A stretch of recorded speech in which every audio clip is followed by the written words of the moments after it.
Welcome, everybody, to this week's edition of the 6-5 podcast, live streamed on the web, audio only with video. Don't know how you're consuming it, but we hope you are consumed by it. Another big week in tech, a lot of news, some big stories, some controversial and complex stories, and some more positive or fun little stories out there, Pat. We're going to talk about all of them. Because that's why people come here. They come here to hear what's important and why it all matters. That's what the 6-5 is all about. But before I get into all the details and the disclaimers and all that stuff, how are you doing, my friend? Doing great. I mean, it's Friday. I'm on with my bestie, Daniel. Ernie, my dog, is walking again. My gosh, over 100,000 people jumped on that tweet, Daniel. You know, look at the interest you can drive with puppy pictures. It's great. I can't help but laugh. You don't have to really build influence. You just have to share pictures of cute things. And that's how you get a lot of people to engage with your social. Of course, like when you share something really important, you get like 7 likes. But when you share a picture of your dog, or your kid or your dog with your kid, that's when all of the magic happens. So it just shows we need a little more lighthearted stuff, but you probably won't get that here. I mean, maybe a little bit. We like to have fun here at the 6-5, but we don't necessarily get too much into the puppies. That was a rare story for us. It was, and I hope not to repeat it. Yeah, better is better. You got a lot of empathy and sympathy. It means people are watching, which is great. So, all right, let me do the quick disclaimer here. The 6-5 is all about deep analysis of the biggest tech stories each week. Pat and I are going to bring it to you. We're going to give it to you straight. We're going to tell you not just what you need to know, but why it matters. The show is also, though, just to be noted, for information and entertainment purposes only. And so while we will be talking about publicly traded companies and their executives, and sometimes we'll be talking about their earnings, please do not take anything we say here as investment advice. Now, Pat, several stories this week. Like I said, a couple of them are bigger, a couple of them are more updates, but they all have important analysis that we need to, really zero in on. First one, you wrote a great piece talking about the GA state of the big IBM Financial Services Cloud. And this was something that has been hot for a while. I'll let you kick it off. It is. So IBM has an interesting history in the cloud. I would say that their first-gen public cloud didn't receive accolades. They missed a lot of dates. There were some challenges. And then the private cloud, like most on-prem data center folks, really leaned into OpenStack, and OpenStack didn't end up being a thing for private cloud, but the combination now of IBM with its Red Hat capabilities plus its public cloud capabilities is really upping the stakes here, particularly when it comes to regulated industries. And one really good example is the cloud that they have for financial services. So think of this as banks, stonks, crypto, pretty much anything related to money. And there's a lot of regulation. That regulation is not only based on country, but also by region when it comes to the EU, and in the United States when it comes to states. So what that means is you're being regulated every step of the way. Security, transparency, and also protection of the data for the financial services company is paramount. And what IBM has done, to their credit, is they've put together a very impressive, secure, private, and transparent cloud. And I'm going to call it an ecosystem, because they not only have you can build your own application, but they've also invited hundreds and have hundreds of ISVs signed on, so they can come in and participate with it. So they started this with Bank of America, and I don't know if I can say this correctly, BNP Paribas, is that right? As well, another global player. But essentially, this was news of GA for Red Hat. And the other news that was out there was the inclusion of SAP. So SAP doesn't have their own public cloud. Their strategy is to host on other people's cloud. And this is an extension of that. Because quite frankly, if you look at the influence and power that IBM has in financial services, pretty much every credit card transaction, most retail transactions. So any type there's a transaction, most of those go through IBM today. So great example of IBM leveraging their capabilities and their strength and what they're known for. And not that they're the only competitor in this. Google Cloud is making a run for a lot of vertical clouds. And I would say from the public cloud point of view, Google Cloud has been the most aggressive here. And that makes sense to me too, because Google Cloud is really good at things like big data and analytics. So this is one milestone on what I think will be many. I like IBM's focus on vertical clouds, places they can win, and do, quite frankly, a better job than some of the native cloud folks. So good stuff. Yeah, absolutely, Pat. And I think there's a couple of thematic things happening here. One is banks are looking to leverage the cloud in a much bigger way. Financial services as a whole. The competition is rising very, very quickly, and it's not traditional competition so much. It's going to be your crypto, and it's going to come from fintech. And these are companies that are fast, built on cloud, and they are transforming user adoption. You've got companies like SoFi, payment processing companies, Square and PayPal, and they're very disruptive. And the banks are being forced to think about how to be more nimble, and being cloud enabled is going to be an enabler for adding services that are going to make companies more, these banks more disruptive to themselves. And that's something that's important. And so that migration is taking place. So companies like IBM, like Google, you mentioned both, and I think it's worth mentioning both. And of course, you can't say Microsoft and AWS aren't doing this too, but you're seeing a lot of effort for verticalization in cloud and to create solutions. IBM was early. IBM has been very successful. The Bank of America story, one of the biggest banks, not only in the US, but in the world, trusting the company because, let's face it, IBM has an incredible depth of capability in highly regulated industries. And of course, its mainframe business has been rock solid. And the banks have partnered with IBM forever on those kinds of highly regulated workloads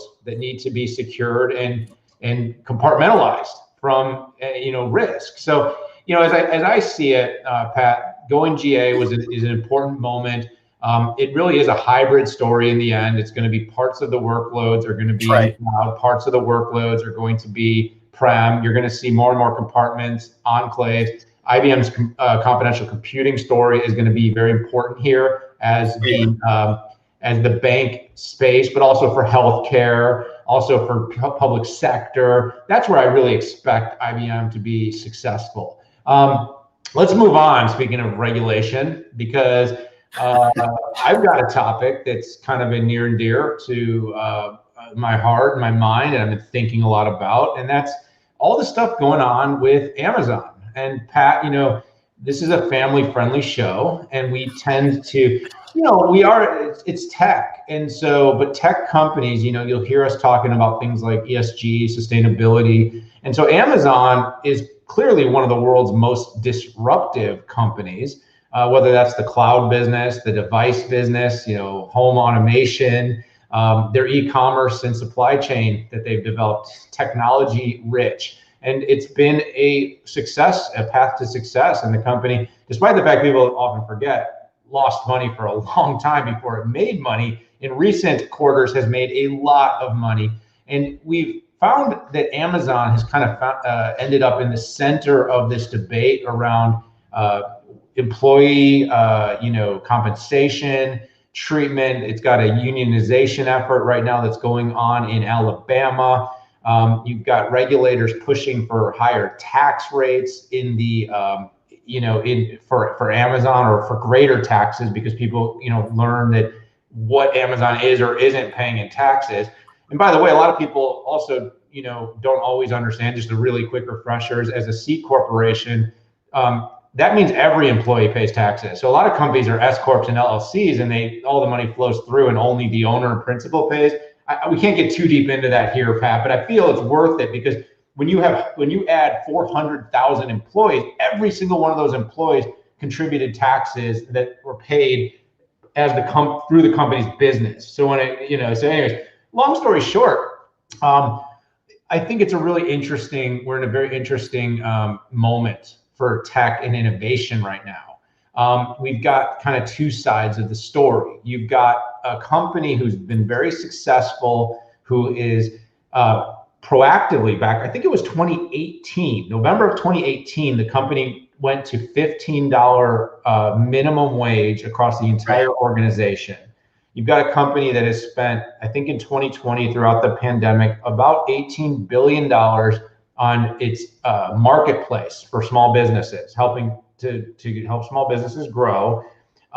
You've got a company that I think hired more people than any other company on the planet during the COVID pandemic, that took shipping down to hours so that people could get the stuff they need throughout the pandemic. Spent, I believe, over $100 million in its climate pledge, and also has brought hundreds of companies around the world in, and has pushed the Paris Accord, the 2050 date, 10 years forward. So you got a company that's doing a lot of good things, but you've got a market that seems to never feel like it's doing enough. You got Bernie Sanders, you got Elizabeth Warren pushing that there should be more tax, that the wages should be higher. And I just think it's really interesting, Pat, and I'll kind of almost throw it to you, because I want to get your comments on this too, is, when you're talking about innovation, a company's number one responsibility is to its shareholders. I know people sometimes get frustrated by this, but that is, when you're a manager, when you go to business school, you learn that. We're entrepreneurs. We know if we aren't solvent in our businesses, we can't do anything for our communities. The more solvent your business comes, the more you have opportunities to choose how you invest in communities, whether that be social programs, ESG, hiring more people, paying, investing in other business opportunities. And so the company itself is kind of investing a lot of its money in innovation. It's invested to go from a couple days to 1 day to 1 hour in its shipping, and it's cost it money. It's invested in data centers around the world to build its cloud business. And yes, it's starting to return profits, but I worry when the government says pay more taxes, pay people more, without necessarily understanding the fundamentals that run the business. Yes, it seems the company is untouchable today, but you know what? BlackBerry was untouchable. Kodak was untouchable. You got an endless. Blockbuster Video was untouchable, but all of a sudden, you start saying pay more, spend more, make less, and does that start to hamper innovation? Yeah, so that's great analysis, and I know you've spent a little bit more time on this than I have, but here's the thing. Amazon is a fun company to pick on because Jeff Bezos is the richest person in the world, and Amazon is doing great. It basically created the whole concept of infrastructure as a service, and they're taking money away from their competitors. And then on the retail side, they're doing the same thing. Amazon does pay a lot of taxes, and one of the things, and I'm glad you brought up the taxes that it pays through their workers. But how about sales taxes? Yeah, right. Everything that's sold by Amazon has sales tax where they have a distribution center, which I think is nearly every state that's out there. And the other thing is, Amazon had losses for years, and when you do carry forward on losses, that will carry forward, I think, up to a decade. I'm not an accountant, thankfully, but I don't know. They're probably making money. No, I know. And the second thing is that the R&D tax credits that Senator Warren voted for a bunch of times incented companies like Amazon to make certain investments certain ways, and they did this. So they're a target. I'm the last person that's going to say we need more taxes. I mean, I know, gosh, even Jeff Bezos said, yeah, tax corporations more. I'm not even there, right? I'd like to see better use of that money, and I'd like to see, like we see in the business world, outcome based things. Because right now we're taxing a lot of things, and I question what we're actually getting back for it. Yeah, you make so many great points. And I think I was giving one example. You gave another about where taxes generate. Businesses generate taxes through a lot of different things. There's property taxes of every one of these facilities that the company, I mean, so when you're talking about taxes, we tend to cherry pick our facts. And that's something exactly I recommend people look more deeply into. I think also it's hard to talk about this without sort of looking at different issues that I probably conflated a little bit, but these are all issues that need to be considered. You've got how workers are paid. You've got how innovation is fostered. You've got how ESG and community efforts are handled. And then ultimately, you put all these things together, but they are all interrelated. And I think that's the hard thing. Like if you just go to a company and you start stripping out the bottom line, what happens is they hire less and they invest less, because in the end, these companies have that, it goes back to what I said, that fiduciary responsibility to its shareholders. People will not continue to invest $3,000 a share in an Amazon that's making less money. They want the company to show profit, to show innovation, to show investment, and show market leadership. And so we've got to understand all these things impact each other. I've got an op-ed that'll come out about this in depth. I'll share it with everybody later. Could talk about this for a long time. I'm glad we had the chance to just kind of break the ice here, though. And I hope, we can have some productive and human conversations about it throughout, our communities, Pat.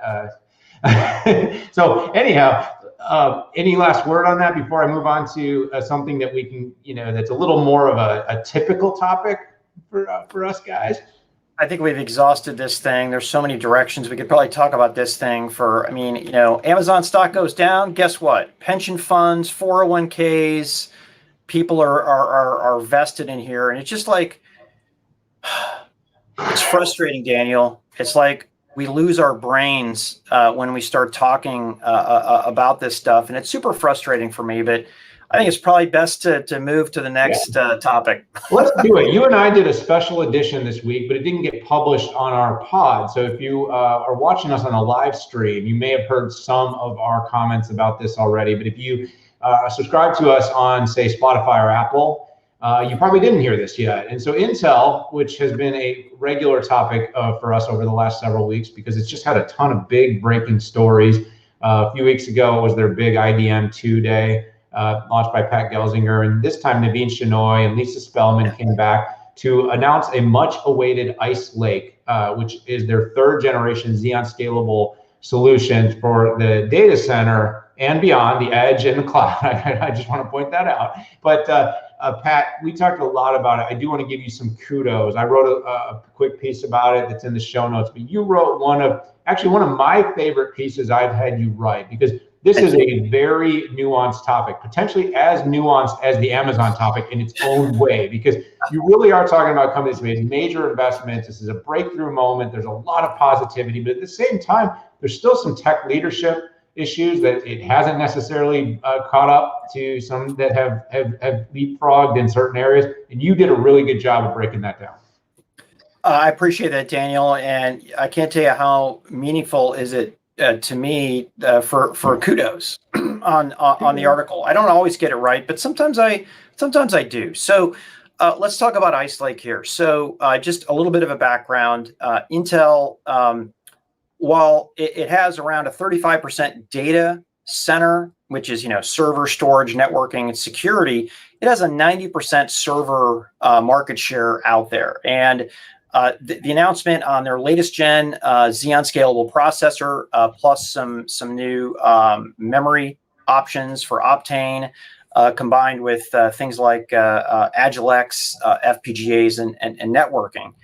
Intel really leaned into their strengths. And I think what I'm going to do, like I did in our longer podcast, just talk about what wasn't in the releases, and I think explain some of the unwritten elements of why Intel still does so well, even though it's not winning all of the native benchmarks out there. As quite frankly, we saw the day of launch on non-tech and served the home. But I spent over 10 years competing with Intel. I spent 10 years at systems companies working with Intel. I think I know Intel pretty well. And one of the reasons that Intel, I think, is going to continue to do well, even though it's not going to win on the non-native benchmarks, is first off, they are bringing a lot of accelerators to the table. Inside of third gen are crypto accelerators and machine learning accelerators. And for the competitors, they essentially need to have an external accelerator to do that is more cost. But a very quick jump off of that, you have to understand, Intel, let's look at salespeople. Intel has hundreds, if not thousands, of salespeople calling on end users in the data center, enterprise data center, and CSPs, comms SPs, et cetera. AMD doesn't make this investment. Intel also pays, I would say, for most of the design funding that's out there in the OEM and a little bit of ODM.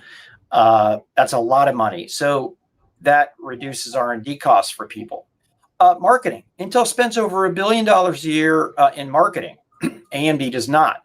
And when you get into OEMs who aren't picking sides here, that means that Intel and AMD have to carry the water for things like promotion. And I just said Intel spends $1 billion a year in marketing and AMD doesn't. Who do you think wins this round? The other thing is enterprise conservatism. By the way, at this time during Opteron, AMD had 26% market share. It has 10% right now. So there's something going on here. And a lot of this, I think, is enterprise conservatism, which is if it's not broken, why fix it? AMD might win the native benchmarks, but quite frankly, nobody got shot in IT for being the hero. But as I said in my article, they do get shot for being a zero, for making life difficult, maybe, or something more complex with live migrations. And I think that's a real issue out of there. Again, no disrespect to AMD. I mean, they went from 0% market share to 10%. There's a lot of kudos out there. But at the same time, in a lot of benchmarks, they're running up the score on Intel, and they're at 10%. So there's other value that's there that Intel brings to the table that I tried to uncover in my analysis, Daniel, and I think you hit on most of those issues as well.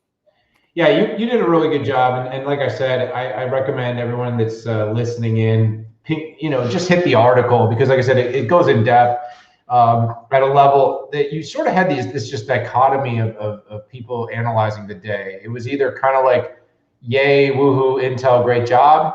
And in more cases, it was people who are kind of what I would say your benchmark geeks, kind of hammering Intel a little bit, saying, new stuff, but AMD's faster, and all joking about that aside, the way I kind of see it is, look, Intel gets ecosystem, Intel gets marketing, Intel gets provenance in a way that, hey, these companies have worked with Intel forever. They're going to stick with Intel. They got the wins. They brought the same customers, came back. So you got your Oracles there and your Microsofts there, and they're all going to continue working with Intel.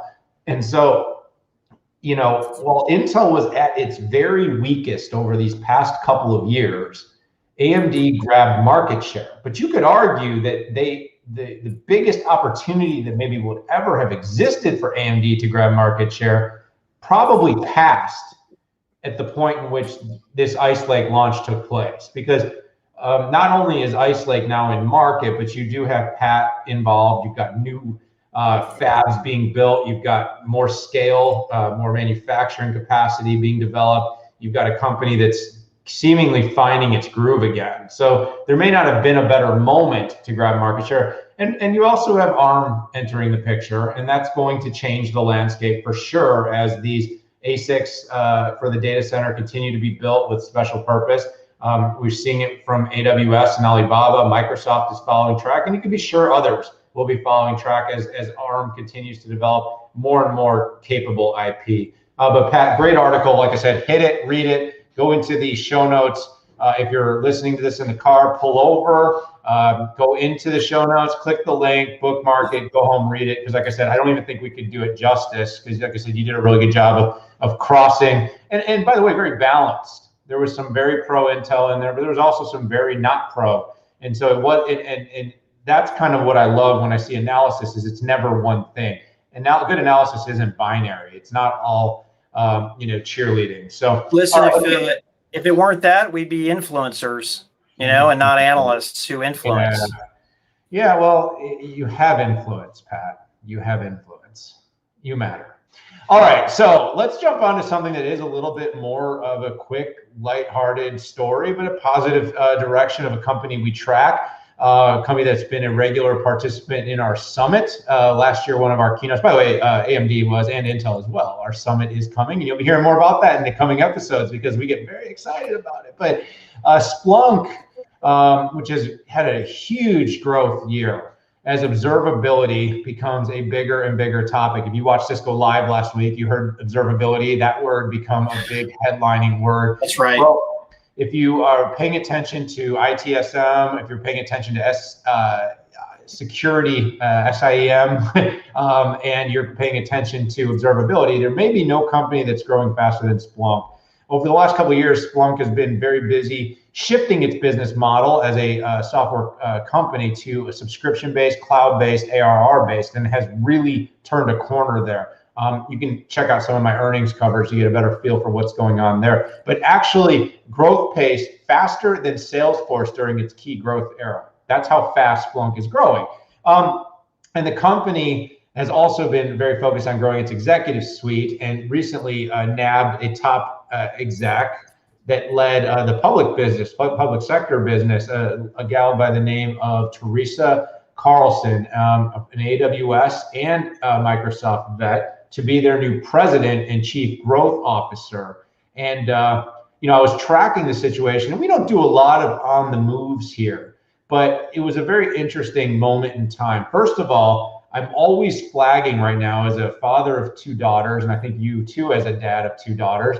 I love seeing women in STEM coming up and taking big roles, and Splunk's got a big role in the future. And having her join in such an important role at an important time in the company's transformation was really, really good to see. The other thing that's going on is the experience that she brings from AWS, and which was a hyper growth business. And by the way, 30% growth is still pretty magnificent when you're over $10 billion a quarter. Taking that to Splunk, which is in this transformation that's moved from, like I said, IT management and security management of data flow to this observability arm, which has been a huge focus, to a cloud-based business, to a purely subscription at this moment in time is really important. So, as I see it, like I said, I'm really glad to see that diversity being pushed in that C-suite, key roles being given to executives with great experience and leadership.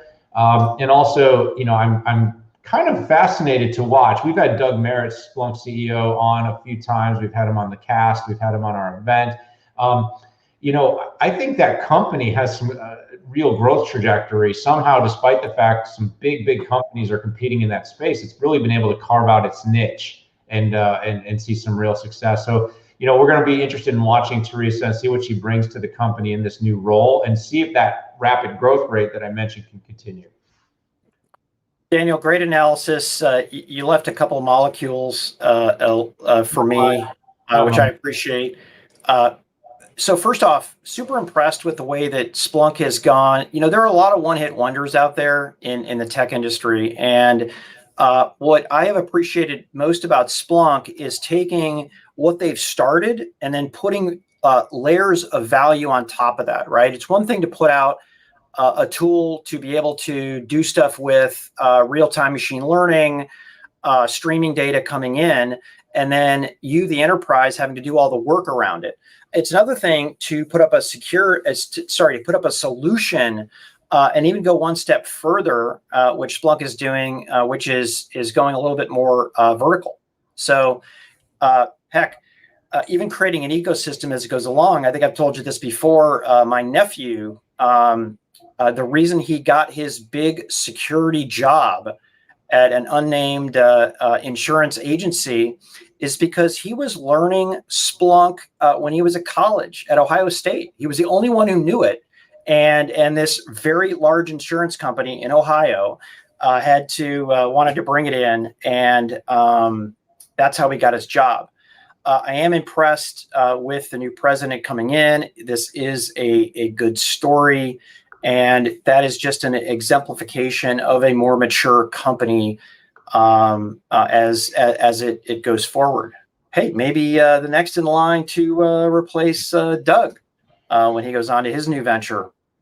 Hey, who knows, right? And maybe we'll hear from Teresa at an upcoming event. Splunk will definitely be back for our summit, but maybe we'll have Teresa join one of our live Q&As, or maybe she'll join the show at some point in the near future. If you're listening, Splunk, consider that an invitation. All right, so let's jump to the next thing, Pat. You were on fire this week, writing pieces on a lot of things. Another company you just absolutely cannot stop talking about that just keeps doing things well has been VMware. And VMware had a pretty big announcement in its cloud strategy. Yeah, so VMware, previous stalwart of VMs, actually still stalwart, made a bunch of acquisitions to get into the new age of containers. VMware is one of those companies that everybody says they're dead, and they just keep growing, which I think is a testament to the leadership of Pat Gelsinger and President Sanjay Punin. But what they did this week is a couple things. So first off, they simplified some of the terminology. They created VMware Cloud, and they went as a service with it with VMware Cloud Universal. And with VMware Cloud, you can deploy apps to VCF running AWS, Azure, Google, IBM Cloud, Oracle Cloud, VMware Cloud on Dell EMC, and across hundreds of VMware Cloud certified partners. Now, the snarky thing about the Decoder ring is that they combined a lot of stuff in there on VMware Cloud, merging Tanzu and VCF. And go read the article if I've confused it even more. To me, this is the big setup for the spinoff from Dell, right? Where even though Dell was doing a lot of the selling and marketing about VMware Cloud, and VMware was actually delivering most of it out there, to me, this is getting them set up to be on their own, and the ability to work with more closely with even other providers like HPE, Lenovo, and even Cisco. The second thing that this did is got them officially into as a service. And Daniel, if we've talked about here, and whether it's HPE GreenLake, Lenovo, Cisco officially announced their networking as a service. Enterprises want the option of doing everything as a service. And even if they have to pay more for it, nobody saved money going to Amazon. It was the flexibility. And it was the, dare I use the word, agility, a little bit more than a marketing term to do this. And that this really brings VMware and its customers and positions its new Kubernetes offerings and multi-cloud offerings for the next 5 years, and a glide path to detach from Dell. And again, not complete detach. I think Dell will be their primary go-to OEM, and that we're going to have to see what long-term agreement is agreed to between the two companies. But I do expect VMware to do even more with companies other than Dell into the future. Yeah, VMware could end up looking a lot like the Red Hat within IBM, in the sense of it's still, IBM very much owns Red Hat, but has kept it very much operating. And that's kind of how Dell has done it over the years too, where people that follow the companies closely know there's that relationship, but people that don't have been able to completely operate within or without the ecosystem. But what Dell has done really well has been a massive shot in the arm for VMware, has been its sales arm. Dell has a massive and very capable sales team. So let's definitely move that on, because I think as a whole, good story. VMware is here to stay. They get it. They need to move from the virtualization space to cloud. It's going to happen. New leadership there. Going to be interesting to track what happens with that. The 13D that's still out there, still looming. Let's end on a little quick heart warmer. One of the things, Pat, we talked about a lot, and we mentioned this with the Amazon part of our conversation, has been, ESG, and companies are being more and more held accountable to be thinking about how they're giving back for the resources they take from the planet. Well, Honeywell is a company we've talked more about on this show as it's become more of a tech company, whether that's been its IoT edge SaaS business or its quantum business. But the company also has been making a big push this week to accelerate its carbon neutrality. In fact, we talked about the 2040 pledge that has come out from Amazon. Well, Honeywell said, hold my beer, and said, we are going to push to do this in 2035. And their CEO, which we may hear more from us soon, came up and said, look, we're going to really work hard. But what I thought was actually most interesting, Pat, about the announcement, and I did a little write-up, and you can check it out in the show notes, a little research note on this, is the company has been quite active in its carbon neutrality and in improving its footprint for years. And so being present, being vocal, and being visual, we are in a time of importance. You'd see just a couple quick stats. Since 2004, the company's reduced its greenhouse gases by 90%. But since that same time period, has become 70% more energy efficient, and has launched over 5,700 sustainability projects. Now, there's a bunch of other data points, and the company shared it, but I think the key here is that going green and creating pledges, all that stuff is great, but a lot sits in the actions. The actions speak louder than words. Do companies actually do stuff? And as I said, avoid going dark after making these pledges, because when you make a pledge that's 14 years out to a world that can't make 14 minutes without checking the headlines, people forget things very quick. Oh, Honeywell's making a pledge. Oh, I forgot. We need to hold companies and enterprises accountable to stand up to these pledges, and providing this kind of data and doing things that matter along the way is going to be a really important detail. That's good analysis and good sentiment, and I agree with you. The exciting part for me related to Honeywell's climate pledge is Honeywell is OT, right? And with Forge and Quantum, they're going IT, but they are their customers. It's funny, I need to say the right way to say that. Are factories and things that create a lot of pollution, right? So the cool part is that anything Honeywell can do will rub off on their customers, and I think that's kind of this network additive effect. But man, Honeywell's really on the move. They're impressive, even though I still have to explain what they do in IT to people. Darius getting on CNBC all the time is pretty cool, and getting the name out there. I mean, if you're into quantum and you have one of the best EPM platforms out there, you are tech. So anyways, I'll stop here. We're already at 39 minutes. Yeah, welcome to the 6-9. We're pretty soon, Hey, you and I both, a little shout out, right? We're both big fans of the All In podcast. The guys, the quote unquote, the besties, right? And by the way, great podcast. I highly recommend it other than ours. It's a great one to listen to. But they go like an hour and a half. So, I mean, clearly, if we're saying smart enough stuff, people are going to hang out with us. But we did love the format. We really do want to keep it short and concise. So think of it this way. The 6.5 is 30 plus, a couple minutes on the front, a couple minutes on the back. Give us 40. All right. And speaking of it, we are right there right now. So I just want to wrap this up and say thank you, everybody, for tuning in to us. Hit that subscribe button. Join us on Spotify. Join us on Apple. Join us on LinkedIn Live. Join us on SoundCloud. Join us wherever. Check it out on YouTube. Hit those show notes. Read those articles that Pat wrote this week. They were really, really good. For this episode, though, for Pat Moorhead, for myself, we got to say goodbye. We look forward to seeing you all very, very soon. Have a good weekend. Take care.